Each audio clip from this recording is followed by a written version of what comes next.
morning. How's everybody this morning? Did everybody get a wake-up call when we went outside? Welcome to winter. One of the hardest things for a lot of people and a lot of companies is how do we teach soft skills to people with a hard skills mindset? It's not easy. And when we think about it, also leadership skills are a soft skill. And many times we have difficult teaching soft skills to people with a soft skills mindset. And so one of the challenges we have here is how do we start teaching soft skills? And so what I'm going to do is we're going to change things up a little bit. So let me give you the background to this story. So probably when I was a teenager, so this is going back a long ways, I had my grandmother from Germany, Erna Krudevig. She'd come over and stuff, and she used to try to juggle. And it was always amazing because she would juggle, and she'd have 3 balls and stuff. And I don't know how she did it, but she would do, this type of thing. And I mean, her hands were just like, it was like a sewing machine. I was like, balls would fly off and stuff. And never thought about it other than it was entertainment at the time. So then about 10 years later, I was living down in Evansville, Indiana. And I go into a bookstore. It's probably something like a B. Dalton, something that probably doesn't even exist anymore. And I think I picked up probably the first book for this series. And it was called Juggling for, anybody have any ideas? Juggling for Dummies. So realize, here today, what is my educational background in this presentation? Juggling for Dummies. Okay. Now, the Dummies series has done extremely well. It still exists today, and they get very good remarks, but the first book out that they did was Juggling for Dummies. So that's my educational background. So we're going to go through a process here of looking at learning through using juggling. So here's a system. When you go into the book, they have you practice. And what they gave you was a tube of 3 little juggling balls and a paperback book. And so they did a lot of stuff on repetition. And the first repetition was this. And the goal here was to be able to do this without doing this. So it's always, so your eyesight's up here, and to know that this was consistent. And then once you got that down, you would do this. And then once you got that down, you tried to combine them all 3 together. Okay? So like this. Lighting's kind of bad in here, but anyway. So, and you should be able to do this while talking all at the same time, and then even throw some weird stuff in like this, and pull it all together. Now, the goal here is that when you got the Juggling for Dummies, they gave you 3 balls all the same. Okay, they're all consistent, predictable. In other words, if I did this, I would create this eye-hand body coordination that would automatically coordinate to the way the balls, the size of the balls, and everything else. So I could change balls, and it was the same, okay? And I could even go into something like this that's quite a bit lighter, quite a bit different. It even flashes. And it's always the same. However, where did I get my education from? Juggling for Dummies. So if I take this ball and put something that is significantly different, it gets much more complicated because I'm combining two different experiential components. This is much lighter, different. It falls different. So I have to constantly be adjusting along the way, and it makes it significantly harder. Hard skills and how soft skills are different, and it's very similar to juggling. So what I have here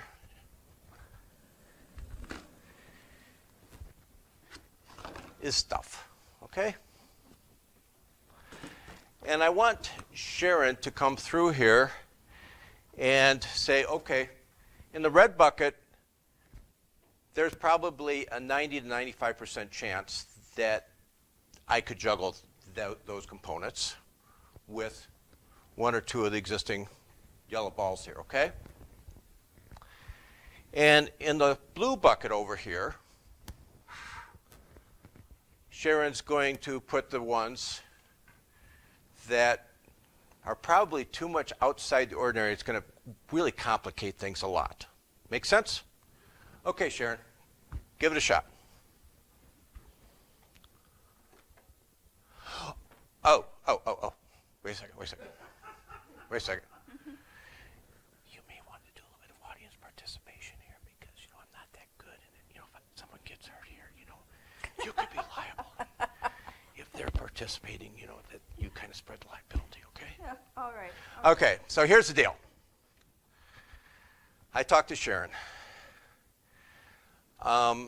because there's a potential liability issue here. If someone could get hurt depending on what's in there, and so I encourage Sharon to get audience participation so that you can help her decide which one, because if someone gets hurt, at least when it goes to court,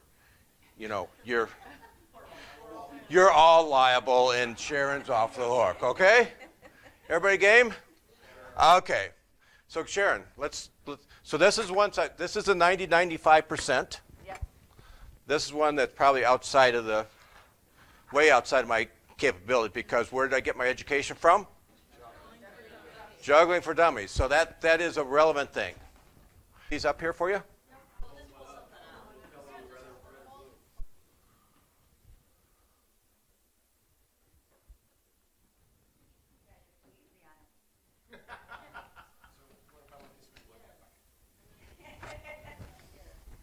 So what did we do? We sorted, but what did we sort? What do we sort by? Risk, weight. So one of the things that happens in learning, in looking at hard skills, how we train for hard skills, and is different than for soft skills, is we look for patterns. So that's what all this is about. It's about patterns. What are the pattern characteristics that we need to be looking for? We can start taking a look at texture. We can start taking a look at experiential, what our background is. We can start taking a look what our skill set, our natural skill set is. And when we start looking at patterns in learning and development, we realize that soft skills are significantly different than hard skills. So who are people, what kind of industries, what kind of backgrounds would be people with hard skills? Really excellent. IT. What other ones? Engineers. Science. Accounting. What are soft skills? Relationship building. Facilitation. Sales. Leadership, coaching, mentoring.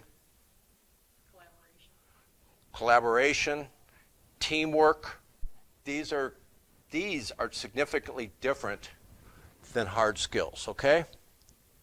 So when we take a look at hard skills and we try and get people to start thinking about soft skills, many people fail. In fact, we try to teach them soft skills the same way we teach them hard skills.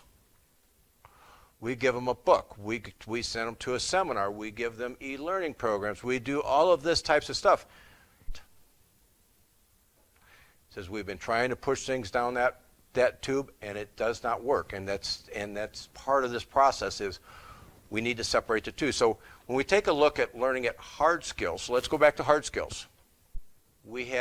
There's three primary components. So we have the content, and then we have the application, and then we incorporate practice. When we take a look at that combination is similar to this 90 to 95%. We try to make the content, the application, and the practice very similar to what's going to happen in real world.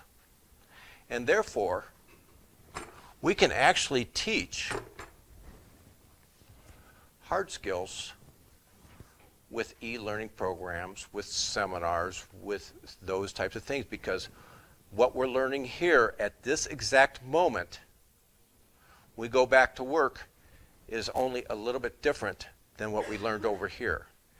And one of the things that we're very, very good at is the human brain is very good at pattern recognition. Because all of the sorting was nothing more than trying to understand patterns. And we correlate patterns. So if I'm going in through an e-learning course and I'm a hard-skilled kind of guy, I'm going to say, that is fairly close and similar to what I do in the real world. It's a little bit different take of what I've been doing before, but it's close enough that I can make the association to it so that when I go back, I can go in and I can implement what I'm doing. But what happens when I go over here to soft skills? This bucket. What happens? They're all different. Why are they different? And so when that pattern doesn't fit, what does the human mind do? What does a human being do? Avoid it. What else do we do? Reject it. Sometimes we try to make it fit, and what happens? Many times we get anxious. We go back the way we've done it for the last 5 years, even though we have new material that says this is how we need to do this. We revert back to what is familiar to us because this is too dissimilar to what we've done before. And so when we come over here, and even though these two are familiar, my content, I go, oh man, that content looks really, really, really good to me. And you know what? I can see the application, but when I take it in to do practice, I do this. I totally mess it up. And the more the hard-skilled person is, the more likely this is going to happen. So how likely is it that we're going to be able to learn soft skills? How is it likely we're going to be able to teach soft skills to a person with a hard skills mindset using tools like e-learning and books and stuff like this? Yeah, it's not going to be as successful. In fact, but we keep trying to do that. In fact, because we love the content. The content is researched. The content makes sense. It's been tested. But yet for people with hard skills, it's too different than their experiences. And so they back away from it. So the question is, how do we teach soft skills to a person with a hard skills mindset? So what we need to do with soft skills is really try and demystify what's actually going on. And it's got to be much more experiential. So the best way probably, or one of the best ways, is coaching. What we're really trying to do is we're trying to change behaviors and your belief systems. And behaviors and beliefs are some of the core elements of who we are, and they're the most difficult to change because there's a lot of emotional components to it. There's experience. Many times there's family components. There's all kinds of different elements that are telling us this is the way we need to act today. And when we come in, we got a hard skill mindset, and we're now required or asked to become develop our soft skills. We have to go in and we have to reflect and we have to think about who are we? Can we change it? Am I willing to do that? Am I willing to look at the world differently? That is a much different process than the hard skills where we can just say, here's what we need to know, here's what we do, and by the way, take it back and put it back take it back to work. So when we start taking a look at engineers and trying to develop soft skills, we need to think about their needs differently. So one way is coaching. Second way is there's been a lot of stuff around peer group, right? This is how we relate. And this is how we don't feel like we're the only person in the world with these thoughts. And we provide a place of safety that allows that to emerge with people that you can feel like, you know what, I'm okay. And one of the biggest challenges from going from here, hard skills, to soft skills, who here's heard of Brene Brown? What does Brene Brown talk about? Vulnerability. One of the primary steps in learning soft skills is allowing yourself to be vulnerable. Because if all you're doing is protecting yourself, you can never get over here. And peer groups allow people to be vulnerable. At the Penn conference, we talked about a concept I have called Be Brave, which is around belonging, respect, feedback, altruism, vulnerability, and encouragement. That's the framework, the basic core framework of peer groups have to have that. And when you have that, it allows people that from a hard skills mindset come over here and they get to play and practice being real. They get to play and practice what it means to be vulnerable and to be open and let down their guard and not have to feel like they know everything and communicate differently and give people feedback, because this is where they can learn that skill set. Soft skills are extremely important when it comes to things like teamwork, teams, innovation, because many times, and especially when we get over to managing people, and more importantly, their ability to expand their network. So what I need to do when I'm with hard skilled people is give them a place where they can play and they can get comfortable being uncomfortable, knowing that they don't have to have the answer. In fact, and one of the biggest challenges for hard skilled people is the ability to listen, because they're always fast forwarding to what's the right answer and they don't listen. And so what we many times need to do, because they're always fast forwarding, they're not getting the social cues of what other people around them are giving them, because they're always fast forwarding into this is what I need to talk about next. And the last part of this is the self-proclamation part, and that is I've developed a methodology called peer insight. Some of you have heard about it. But peer insight basically is a peer group environment that provides the conversations around the table here that really allow and encourage dialogue, and people can learn things about how to give employees feedback, how to communicate better about their self-awareness, and it's the self-disclosure. And again, what I want to say over here, we need to provide that space where it's safe for them to be vulnerable. We have treated how we teach hard skills and how we treat soft skills very similarly.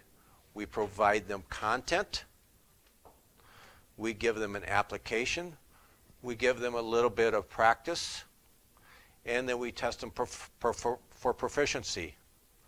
The challenge is that when they go back here in the real world, none of that makes sense, and it's too scary out here for them to actually make that change.